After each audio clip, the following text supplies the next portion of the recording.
Publik heboh dengan momen mengejutkan saat legenda sepak bola Italia, Filippo Inzaghi, mengibarkan bendera Palestina. Peristiwa tersebut terjadi dalam kesempatan parade kemenangan Pisa SC yang baru saja mendapatkan tiket untuk promosi ke Serie A. Dalam sebuah video yang viral di media sosial pada Senin 12 Mei 2025, Inzaghi, yang kini melatih Pisa SC, terlihat mengibarkan bendera Palestina di atas bus terbuka bersama para pemain Pisa SC.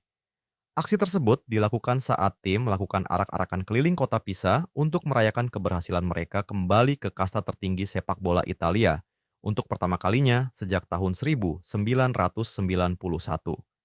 Pisa SC berhasil mendapatkan promosi meski kalah 1-0 dari Bari usai kekalahan tim Spezia 2-1 dari Reggiana, sehingga memastikan posisi kedua klasemen Serie B menjadi milik mereka. Keberhasilan ini sekaligus membawa Filippo Inzaghi bertemu adiknya, Simone Inzaghi, yang melatih Inter Milan di Serie A pada musim depan. Tindakan Inzaghi mengangkat bendera Palestina mendapat pujian luas di dunia maya. Hal itu lantaran dianggap sebagai bentuk solidaritas terhadap rakyat Palestina yang kini tengah dijajah Israel. Namun hingga kini belum ada pernyataan resmi dari Inzaghi maupun pihak klub terkait makna simbolik dari aksi tersebut.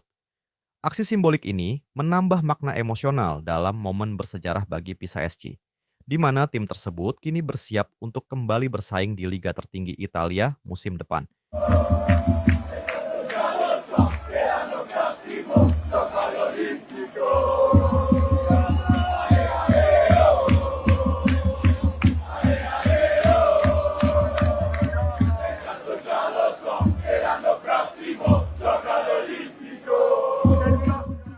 Download Tribun X sekarang, menghadirkan lokal menjadi Indonesia.